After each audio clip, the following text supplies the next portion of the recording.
agradeciendo, como estaba señalándolo, quiero realmente, para mí es un honor poder compartir esta semana con todos ustedes. Creo que es un esfuerzo súper importante, súper loable el que están haciendo ustedes, Fernando y Andrés. La verdad es que desde ese punto de vista me parece que es muy relevante para las empresas familiares latinoamericanas poder desempeñarse en un ambiente de comunidad, porque tenemos destinos que son relativamente similares, además del destino geográfico. Eh, entonces, eh, quisiera ver, no tengo la forma de compartir la presentación. Mucho me gustaría ver. A ver, yo entiendo. Ah, Ahí ya estás compartiendo. ahí está. Sí. Tienes que levantar el primer slide de Ahí, abajo en tu computador. Ahí está perfecto. Ahí ya lo estamos viendo todo muy bien. ¿qué te parece? Ahí se ve perfecto. Ok. Bueno, vamos a hablar de salvataje. Salvataje tiene algunas connotaciones eh, demasiado técnicas, y este año se nos ha presentado como un año que es del terror, afectando a todos, a todo el mundo de distintas formas. Eh, en verdad, pareciera que todo estuviera perdido, y esas gráficas tienden a representar la sensación, las distintas sensaciones que se perciben en el ambiente empresarial. Algunos un tanto con la visión bloqueada, otros que se sienten quemándose en un recipiente a fuego ardiendo, otros que sienten que su dinero definitivamente se hundió en profundidades. Y lo que ocurre con COVID es que es un tipo de incertidumbre no estructurada. Nosotros en las decisiones empresariales, incluso en la formación empresarial, en la formación de Business Administration en las universidades, por lo general nos enseñan a trabajar con incertidumbres estructuradas, probabilísticas, en función de escenarios. La pregunta que aquí surge es: ¿cuál es el escenario válido para tratar esta pandemia del punto de vista de los negocios, y particularmente en el tema que nos convoca de las empresas familiares? COVID es sistémico, como lo dice la lámina, y paralizador simultáneamente. Por lo tanto, la cantidad de interrogantes que tenemos a la vista, como también lo refleja esta imagen, son muchísimas. Y dependiendo, por supuesto, de cada compañía, de la circunstancia de cada compañía. Me quiero unir a ciertas palabras de Jaime Alé y de Margaret, nuestra colega que justamente nos habló de planificación. Recuerdo perfectamente que en la universidad me enseñaron hace muchísimos años atrás a planificar con 15 años, tal vez con 20, y hoy día ni siquiera con COVID se puede planificar a tan largo plazo. Las estructuras de mercado, las estructuras tecnológicas, todo está cambiando. Y desde ese contexto, desde esa perspectiva, lo que nos ocurre como empresarios, como decidores, la verdad es que tenemos que evaluar en circunstancias y bajo elementos de juicio más de corto plazo. Me atrevería incluso a afirmar de que las compañías deben no tener horizontes más allá de 5 años en el general de los negocios. Distinto es cuando estamos conversando de algunos rubros como la generación eléctrica, como la explotación minera, que son obviamente proyectos de desarrollo en otros contextos. Expresado de esa forma, miremos un poco los diagnósticos que se nos presentan desde el punto de vista del salvataje, entendiendo el salvataje como una circunstancia sumamente crítica, sumamente gravosa para el futuro de la compañía. En el fondo, es tan decidor como tenemos compañía o no tenemos compañía. Sin y con COVID hay ciertas similitudes. En mi experiencia, que ya estoy realizando el salvataje, estoy realizando en realidad 5 salvatajes en estos momentos, con lo cual estaría completando 104 salvatajes en mi vida profesional desde el año 87, que formé mi consultora, y hay ciertas similitudes, y que quiero transmitir con la energía que probablemente me están mirando en esta transmisión de video. Problemas comerciales severos pre-COVID.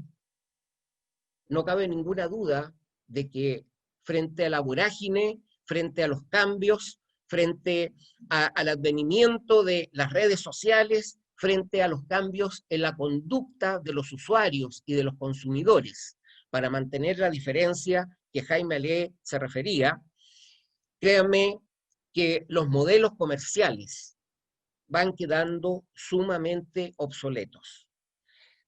Sin COVID ya se observaba una tendencia sumamente gravosa desde el punto de vista de los modelos comerciales.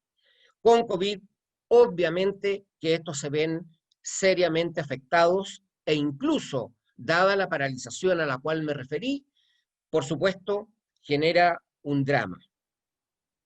Luego vienen los niveles de ineficiencias y ineficacias con las que trabajan las compañías. Las siglas CF y CB significan costos fijos comparativamente con los costos variables de todas las empresas.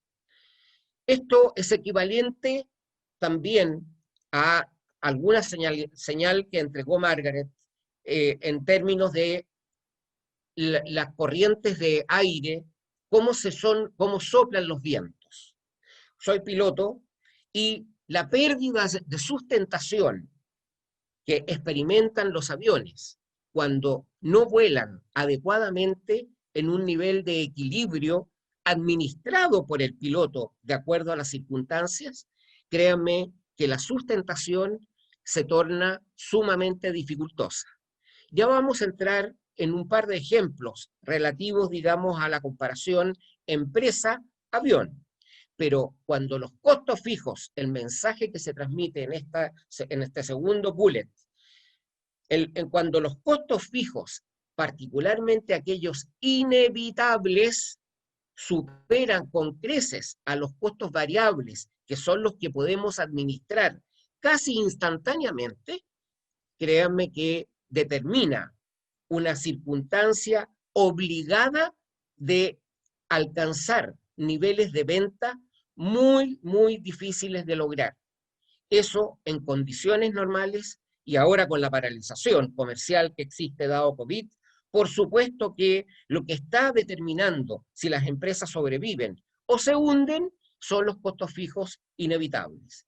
Y hay que trabajar radicalmente sobre ellos.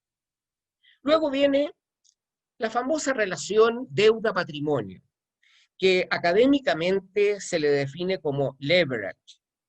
Yo prefiero, hablando de salvataje, agregarle el apellido leverage ficticio y transformarlo más bien en obesidad financiera.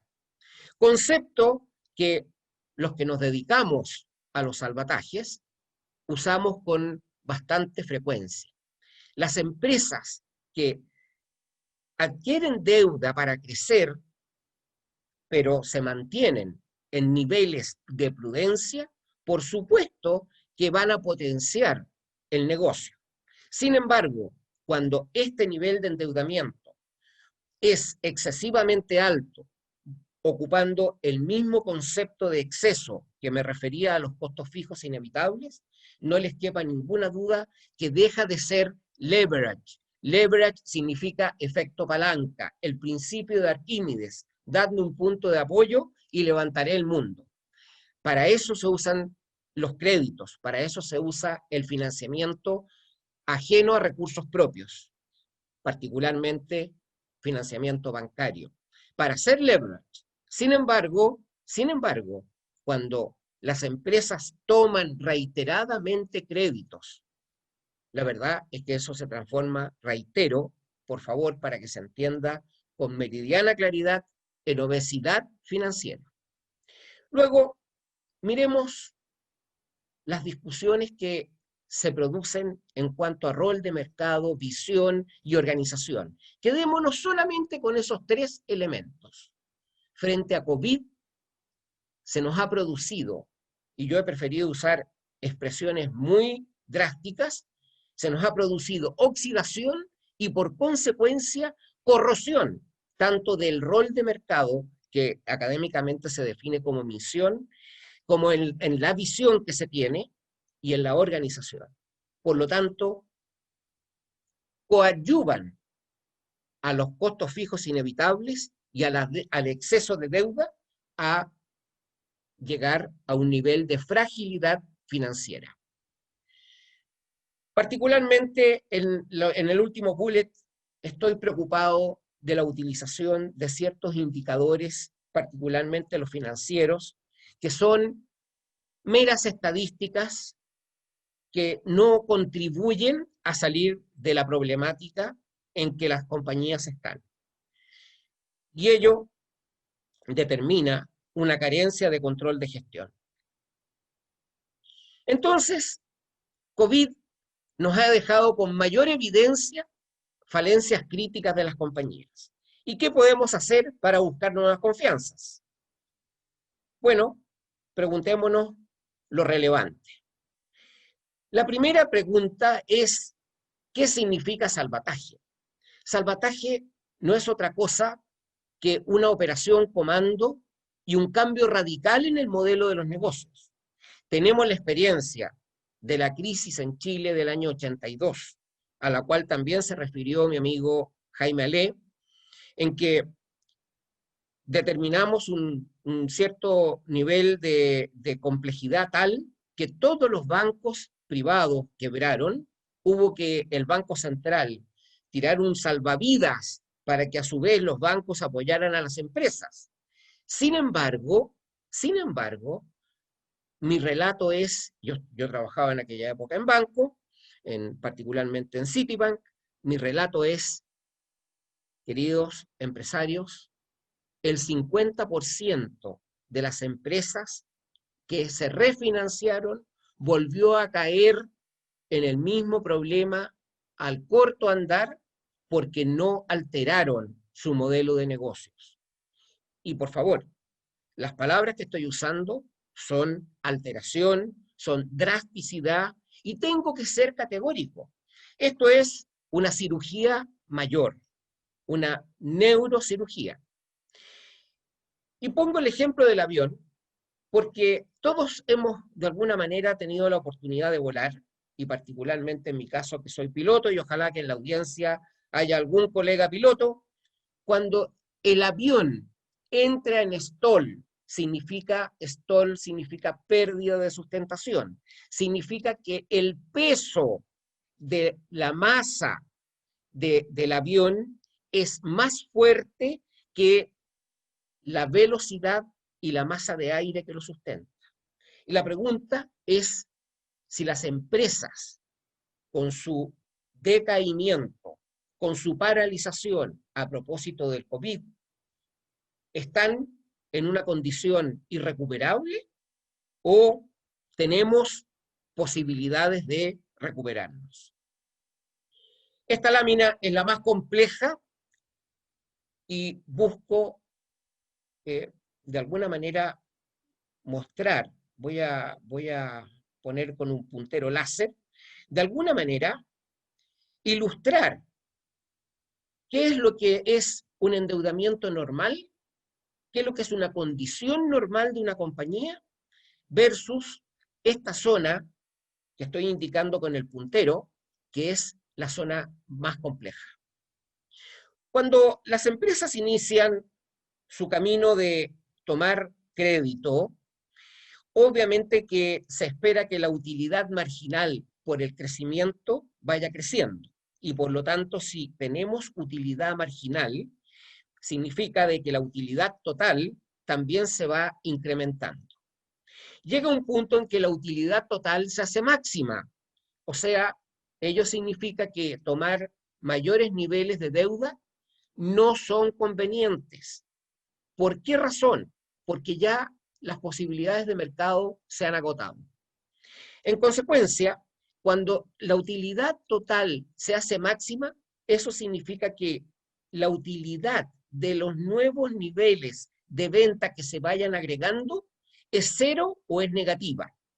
Y lo peligroso se inicia cuando la utilidad marginal más bien pasa a ser pérdida marginal. Significa que si continuamos creciendo, estamos retrocediendo en los resultados. Crecimiento en términos de volumen, medido como acción comercial, no es equivalente a desarrollo de la compañía. Por lo tanto, si tenemos utilidad o si empezamos a obtener pérdidas marginales, significa que la utilidad total empieza a decaer. Si además pasamos de cierto umbral, y todas estas curvas son hipotéticas, solo explicativas para el discurso, para la conferencia, para la charla en que estamos, si el nivel de endeudamiento sigue creciendo, empezamos a tener un sobrepeso financiero. Si continúa creciendo, obviamente pasamos a una zona de obesidad financiera, que ya lo expresé en alguna lámina anterior. Entonces, cuando alcanzamos ese nivel, mi recomendación más concreta, más directa, es entrar en zona de reingeniería.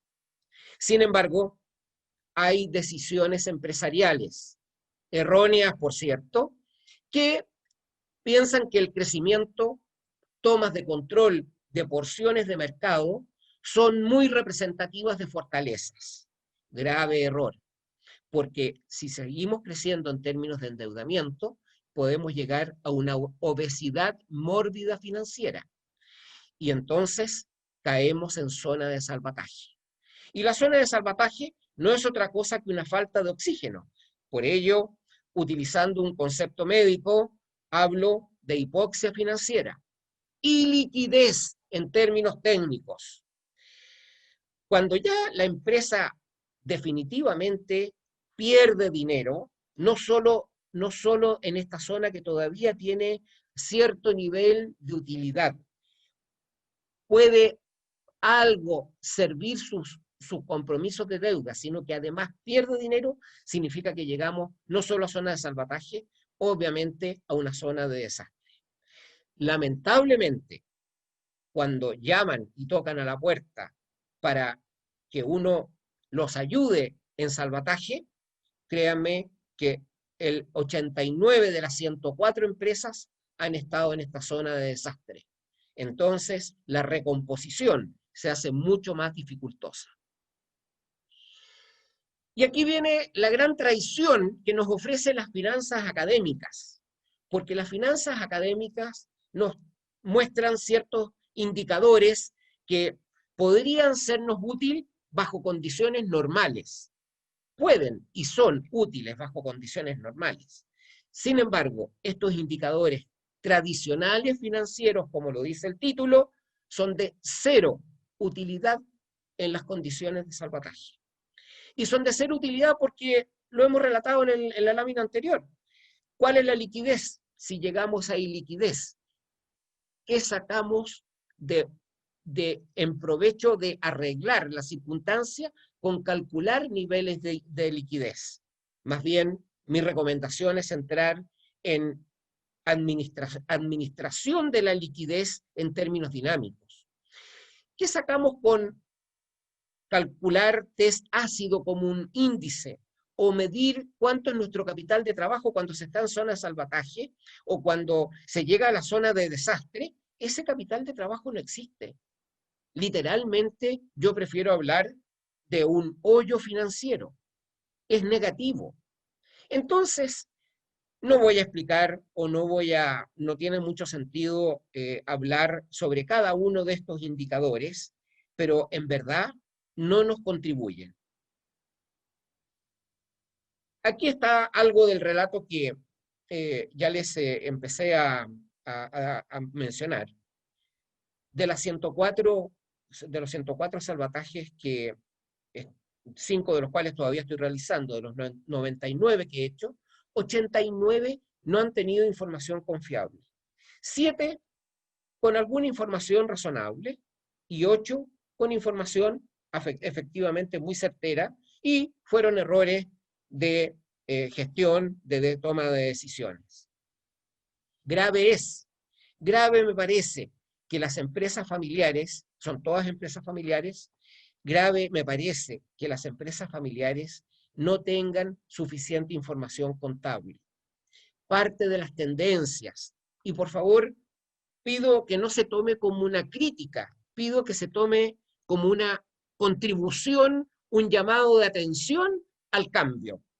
Las empresas familiares tienden a vincular el concepto de información solo a la contabilidad.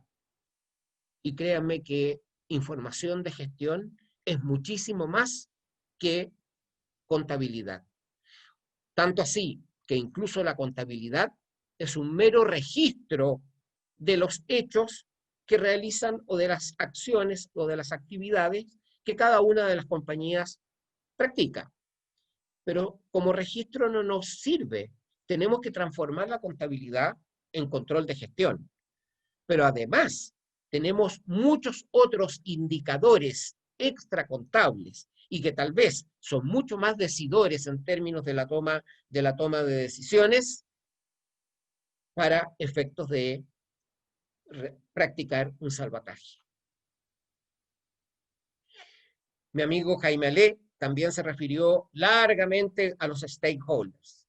Y miren, sorpréndanse, ustedes que son empresarios, estoy diciendo que los shareholders y los stockholders no son relevantes, son más bien irrelevantes en condiciones de salvataje. Capaz que más de alguno me ponga una horca virtual en lo que estoy diciendo, porque al final del día la empresa me pertenece y obviamente si salvo la empresa me salvo yo. Bueno, esa analogía sí que es cierta. Es como cuando yo soy piloto y voy en un avión y soy el piloto, trato primero de conducir el avión para salvarme yo. Eso es lo que estoy queriendo decir al retratarlos como irrelevantes. ¿Y qué es lo que cobra absoluta relevancia? Y que yo lo relato ahí en la lámina como únicos relevantes, son los stakeholders. O sea, todo aquel grupo que nos acompaña como comunidad, que nos acompaña en el desarrollo del negocio. Yo me voy a circunscribir en este caso a los siguientes stakeholders en un salvataje. La exposición sobre este tema de Jaime fue muy brillante y muy completa. En materia de salvataje, recomiendo concentrarse primero en nuestra organización, porque debe formar parte del task force, de la fuerza que permita salir de los niveles de ineficiencia y de ineficacia. En segundo lugar, me parece sumamente relevante establecer una conexión de credibilidad tanto con bancos como con proveedores. Ahora, con una salvedad respecto a los proveedores. Algunos nos podrán acompañar, otros, lamentablemente, que puedan estar en una circunstancia tan débil como la que pudiéramos estar nosotros por ser sujetos de salvataje, créanme que con ello vamos a tener una duplicación de nuestros problemas. porque obviamente ellos también van a estar en salvataje. Por lo tanto, nuestra cercanía, del punto de vista táctico-estratégico, tiene que estar orientada hacia bancos y proveedores, llamémoslo proveedores con fortalezas propias. También prefiero separar del concepto de proveedores aquellas empresas de servicio, como por ejemplo empresas logísticas, empresas de suministros, en fin. Por supuesto, porque la interrelación hace que ellos se vean afectados en la medida de que nosotros estamos expuestos a una condición de probable irrecuperabilidad.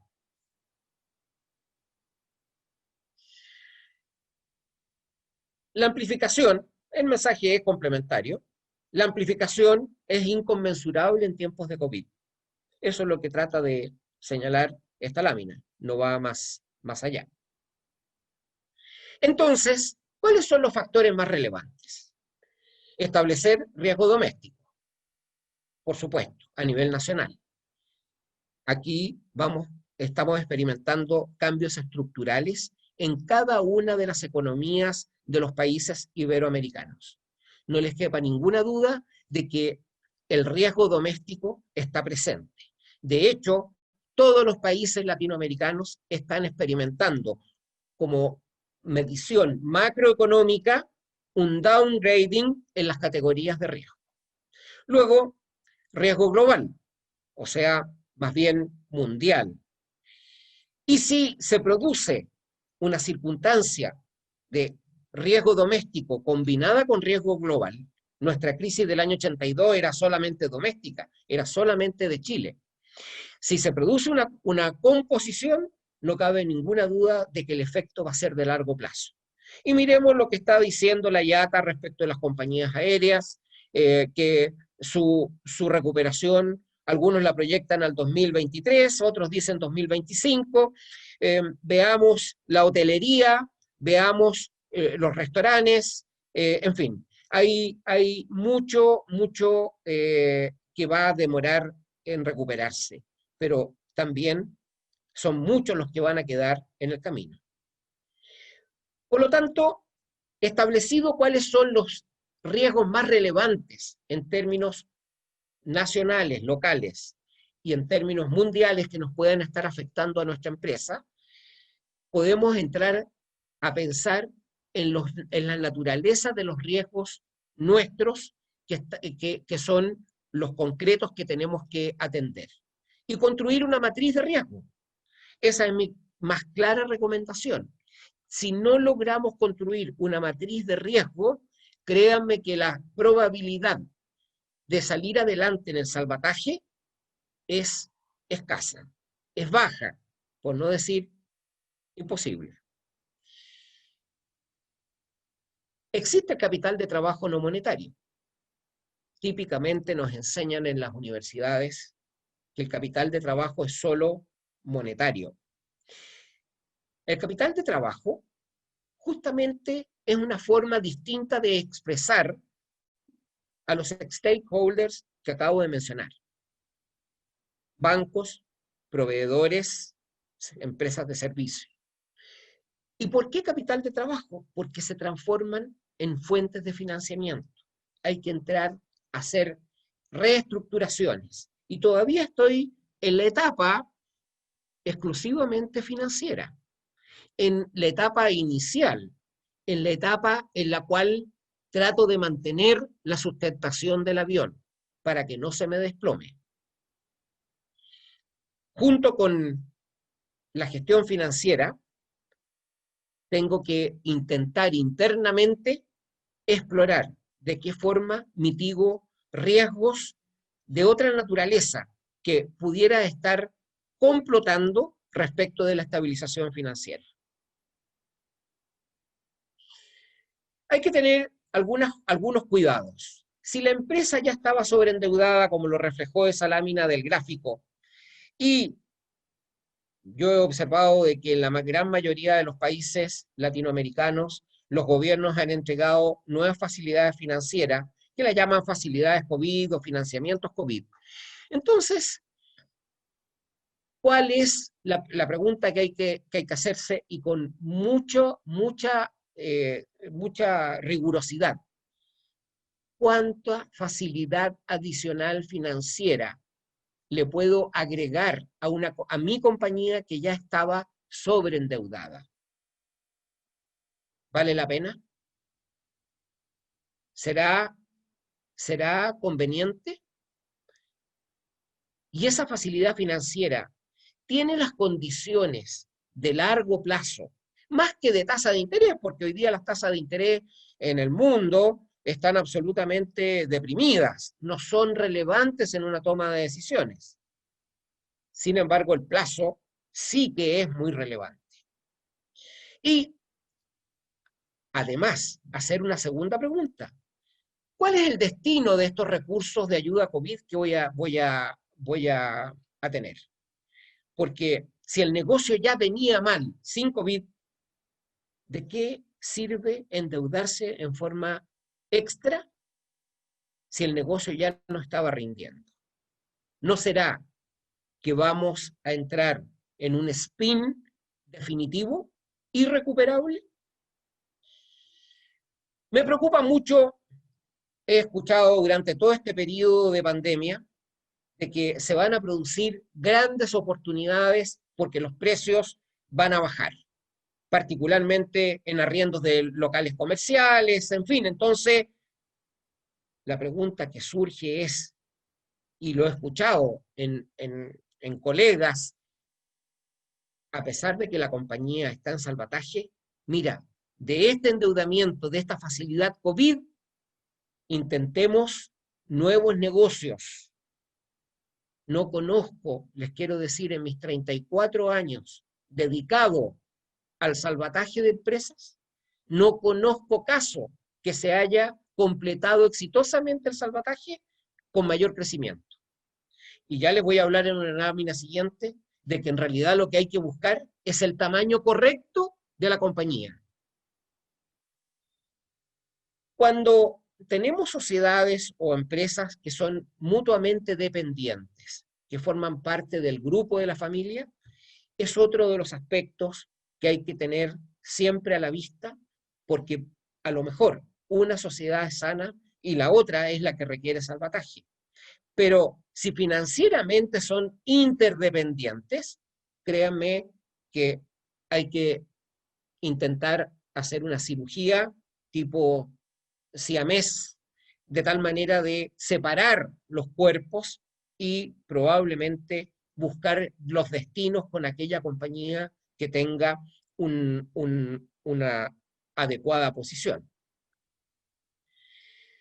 Acabo ya de señalar, cuando hablé de los proveedores, de la circunstancia que los afecta. Sin embargo, hay proveedores que, a pesar de no estar tan afectados por la circunstancia COVID, definitivamente no acompañan a la compañía. Y eso es un grave dolor de cabeza. No tengo recetas estándares, no tengo recomendaciones estándares para la audiencia, porque depende de cada circunstancia. Y cuidado con la última recomendación, porque también afecta a la gestión como empresario que somos. Los valores no están centrados particularmente en las tradiciones. Los valores hoy día están centrados especialmente en las capacidades disruptivas e innovativas, en la capacidad de romper con las tradiciones. Por supuesto que hay ciertas tradiciones de familia, pero que tienen que ver con la familia, que yo pido encarecidamente que no las mezclen, no las fundan con las capacidades empresariales, con la calidad de la gestión empresarial.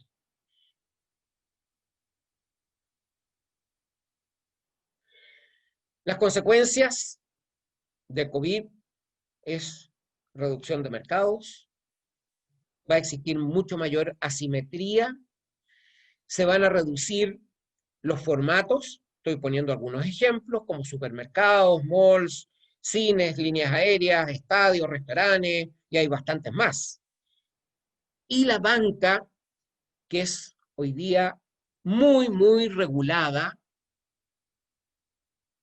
Voy a mencionar las regulaciones de la banca, son regulaciones internacionales, más que de los organismos reguladores.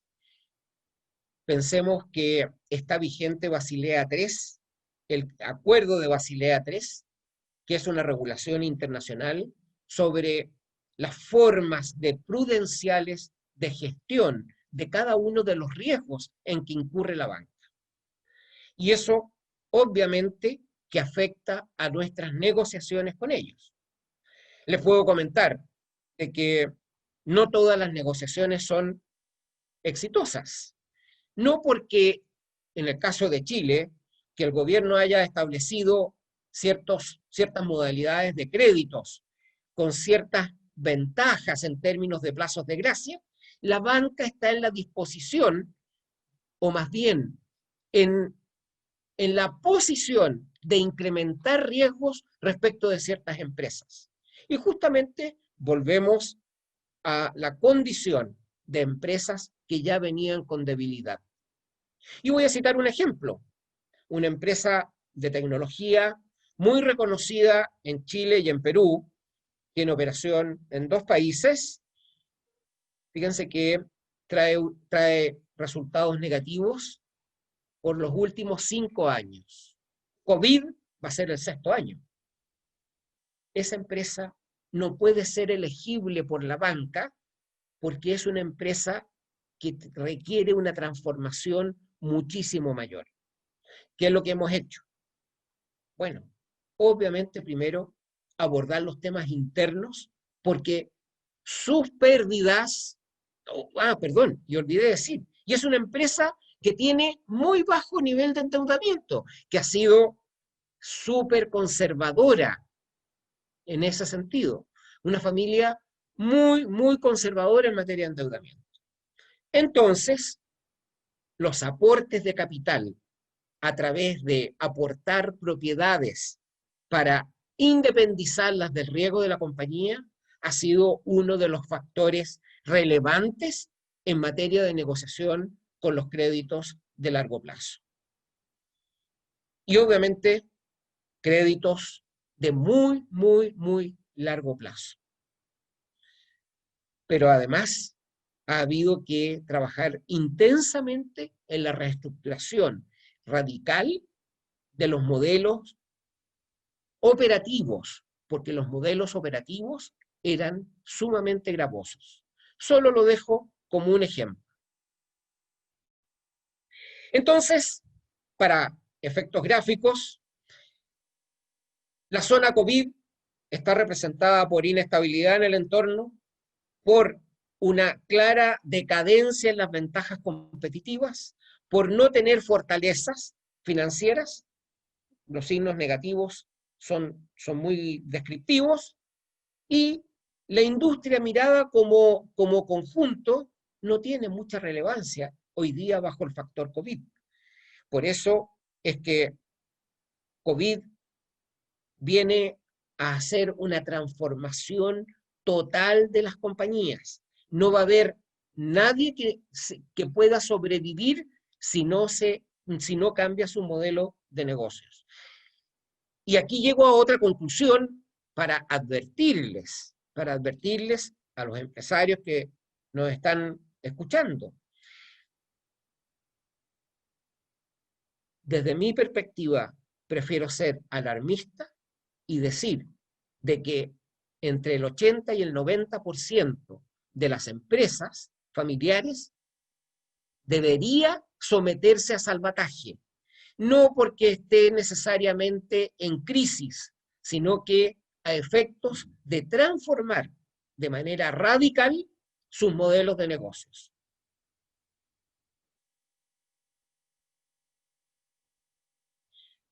Entonces, resumiendo, flujo de caja, liquidez dinámica para establecer capacidad de maniobra.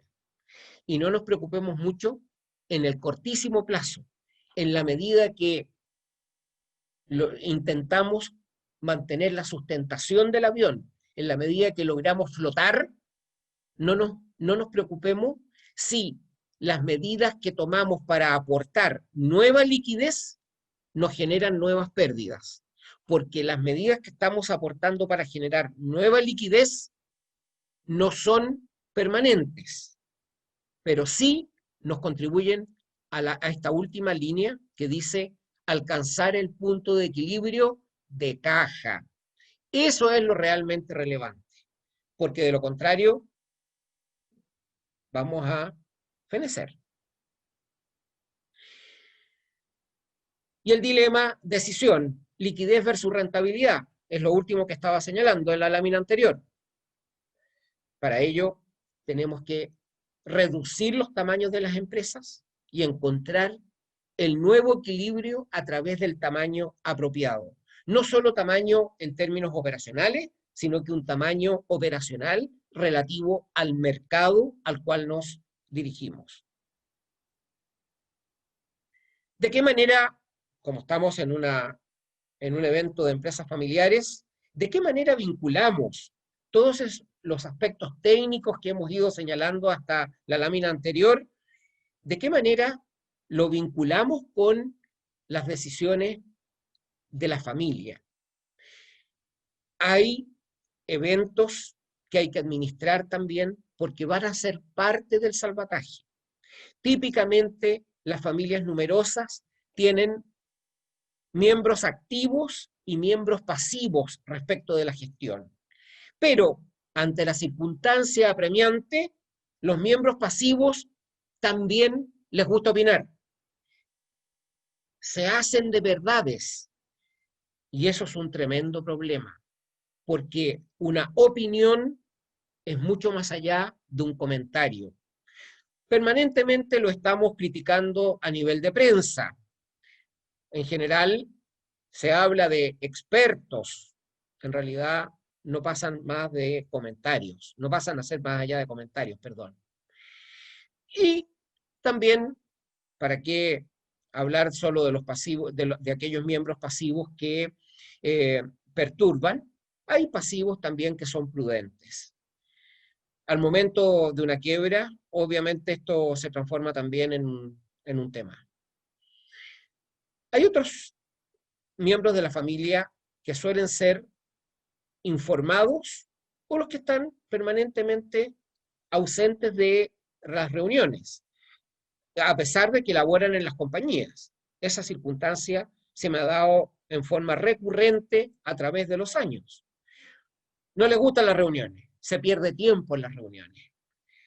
Bueno, creo que mis colegas de las conferencias anteriores han sido sumamente explícitos en cuanto a la imperiosa y la importante necesidad de ser muy participativos.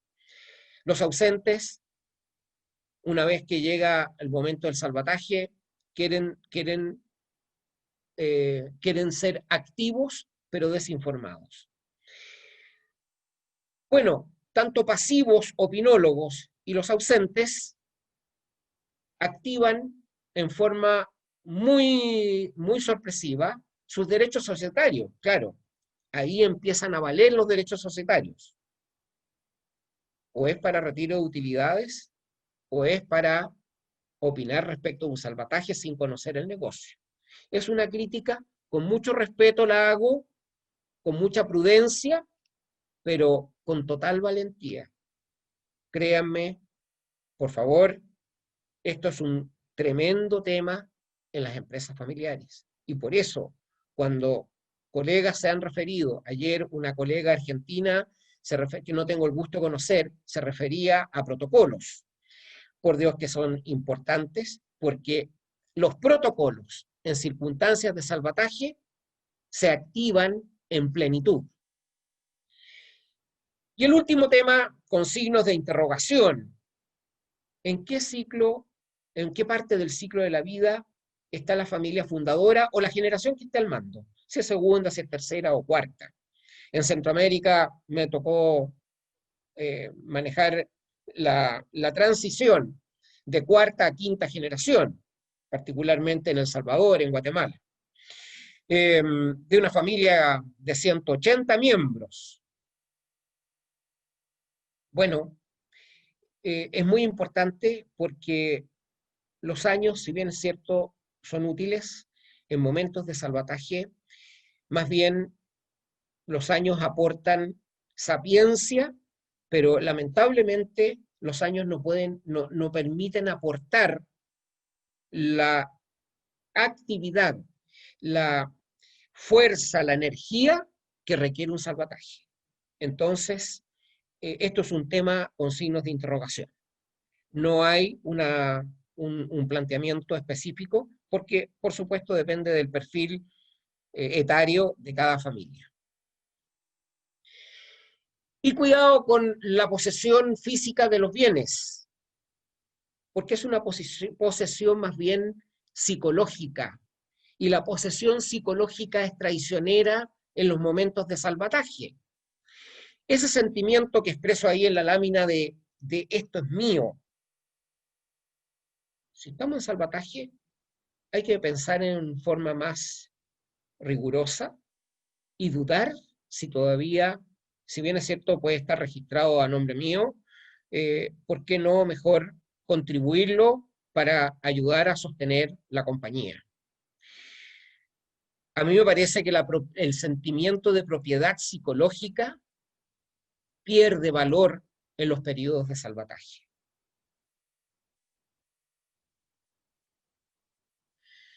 Estoy tratando de resumir en esta lámina y ya estamos casi terminando, estamos muy próximos de la hora. Todos los elementos relacionados con la gestión de familia, contrastados con todos los elementos relacionados con la gestión de la empresa como tal, con el buen deseo de salvarse del COVID. No olvidar que la riqueza es la unión de patrimonio y de familia. Y eso no significa ser solo gestores del negocio. Entonces, ¿cuál va a ser el balance de la verdad futura? No tenemos que perder de vista que nuestro rol como empresario familiar es custodiar los valores familiares, pero también los valores patrimoniales. Por supuesto, con la intención o con la idea de poder traspasarlo a la generación siguiente. Querida audiencia, me despido al estilo COVID. Espero que estas señalizaciones, esta orientación tan resumida, les sea útil. Dios quiera que ninguno de ustedes esté en esta condición de requerir un salvataje. Créanme que son procesos muy traumáticos y quiero terminar señalando de que si en tiempos normales un salvataje de verdad practicado en pleno rigor no demora menos de 3 años, 36 meses, eso es lo que menos ha ocurrido. Y afortunadamente tengo experiencias en distintos países de Latinoamérica. Nunca ha sido menor de 3 años. Hoy día con el COVID no estoy en capacidad, no me siento habilitado para decirles cuánto tiempo se puede demorar un salvataje. Muchas gracias y estoy atento a todas las consultas. Gracias, Andrés, gracias, Fernando. Muchas gracias, Jorge. Muy interesante tu exposición. El tema del salvataje es fundamental en esta época que estamos viviendo todos y muy bienvenido a todo esto que hemos escuchado de ti. Así que muy agradecido por tu participación el día de hoy. Fernando. Muchísimas gracias, Jorge. De verdad, muy completa la exposición. Yo me quedé asombrado de tanta información y tan importante y la invitación que haces al 80-90% de las empresas familiares de que revisen la situación para que puedan quizá intervenirse en un tema de estos con tiempo. Yo te quisiera preguntar, ¿cuáles serían las señales de alerta en una empresa familiar? Digo, desconozco temas financieros, yo soy abogado, pero para lo general, ¿cuáles serían las primeras señales o signos dentro de la información financiera que te dicen necesitamos ser intervenidos? Jorge, antes de eso, antes de la respuesta, ¿podrías dejar de compartir la presentación, por favor? Sí, La parte superior ahí le das un dejar de compartir. así es. Stop share. Ok, perdón, no me había Ahí dado estamos. cuenta. Está muy bien, está muy bien. Respondiendo, Fernando, tu inquietud. Pienso que las primeras señales son más bien de orden comercial, porque las finanzas, al final del día, son fundamentalmente consecuencia de la gestión comercial de la empresa. Al final del día, la eficiencia interna demuestra si, ese es otro elemento, perdón, ese es el segundo elemento que quiero aportar a la respuesta. La eficiencia interna demuestra si la compañía se está literalmente comiendo las utilidades que genera por la gestión comercial o no.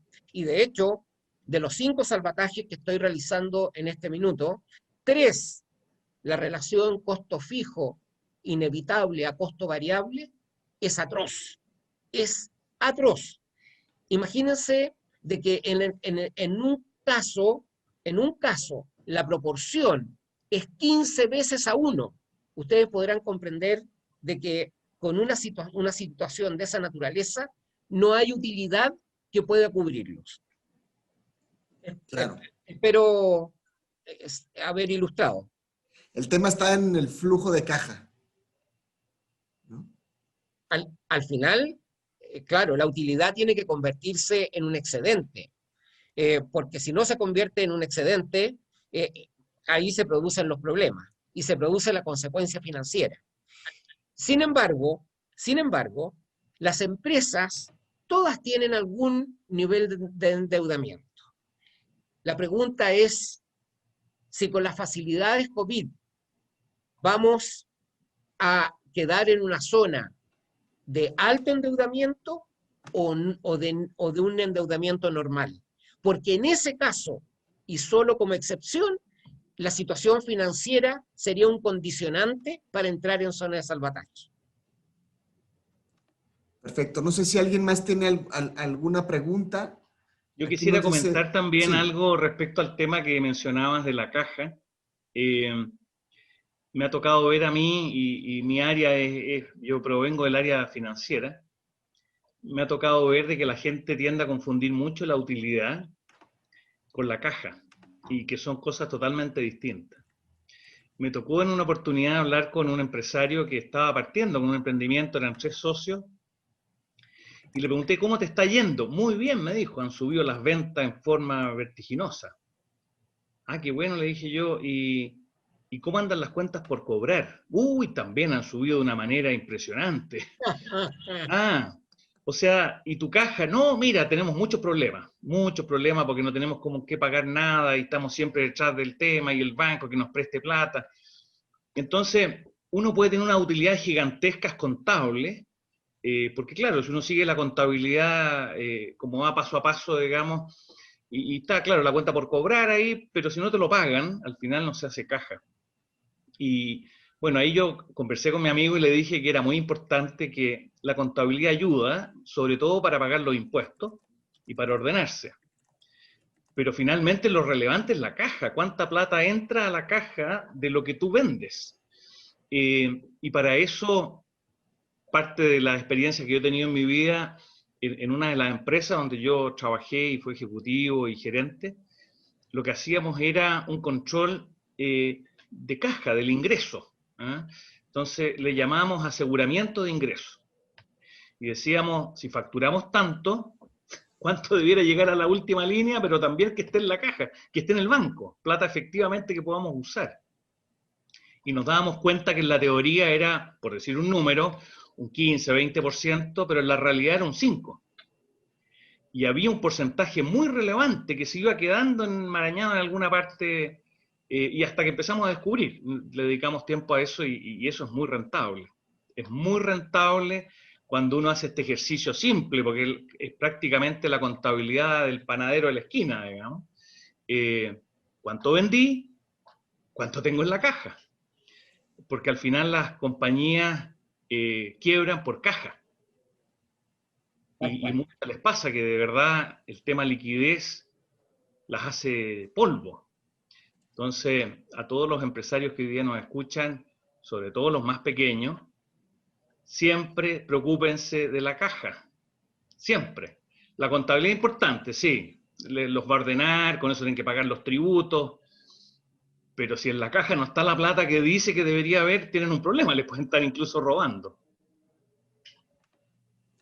Nos pregunta también, sí, perdón, Carolina Collazos, ¿cuál es tu recomendación para las empresas familiares para asegurar la información financiera confiable que tú evidenciaste como un gran problema?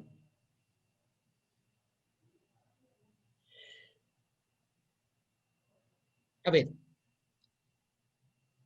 yo diría que la información financiera es consecuencia de una adecuada contabilidad.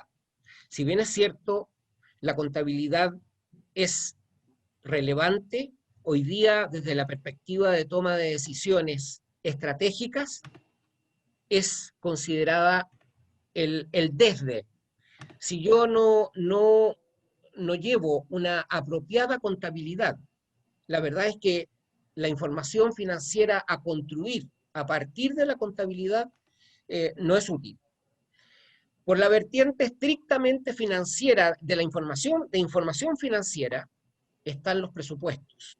Esa es otra de las herramientas que hoy día, y no solo hoy día, yo estoy hablando de los últimos 30 años, es de las herramientas que deben estarse monitorizando, no solo mensualmente, sino que en esta circunstancia COVID es de manera diaria, porque siempre están ocurriendo situaciones que alteran el curso de lo proyectado.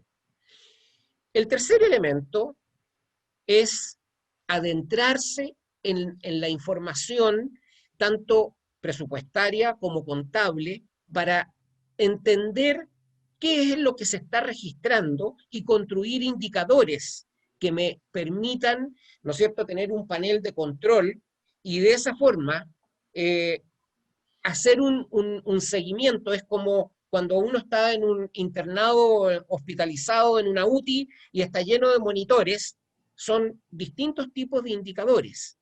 Podemos tener indicadores respecto de, por ejemplo, si hay clientes que, el ejemplo que estaba señalando Andrés, del empresario que le contaba que las ventas iban como avión para arriba, las cuentas por cobrar estaban extraordinarias, pero por Dios, no tenía plata en caja, eso era un problema. Bueno, esa construcción de indicadores que permitan un seguimiento es crítica. Sin embargo, me quiero alejar de los aspectos financieros para completar esta respuesta. Me parece vital, y esta pregunta la encuentro sumamente estratégica y agradecido por ella. No nos fijemos mucho en los indicadores financieros, en la contabilidad, en lo que estoy relatando, si nuestro modelo de negocios no es rendidor, si nuestro modelo de negocios está obsoleto, si nuestro modelo comercial, suponiendo un buen modelo de negocio, si nuestro modelo comercial está fallando, porque vamos a experimentar las consecuencias en las finanzas. Siempre hay que partir en esto, para no llegar al salvataje, siempre hay que partir desde el mercado hacia adentro. Jorge, perdona que te interrumpa, tenemos que cerrar porque ya nos toca el próximo módulo. Tenemos un minuto para que puedas dar una despedida, un cierre de tu exposición. Ya tenemos al próximo expositora, digamos, conectada, así que te agradecemos mucho tu exposición y te damos ese minuto para que puedas cerrar. Bueno, agradecido felicitaciones Andrés, felicitaciones Fernando, una organización extraordinaria. Yo lo he estado siguiendo por los links y mirando a los colegas que exponen, de verdad, todas exposiciones sumamente interesantes y muy, muy profesionales.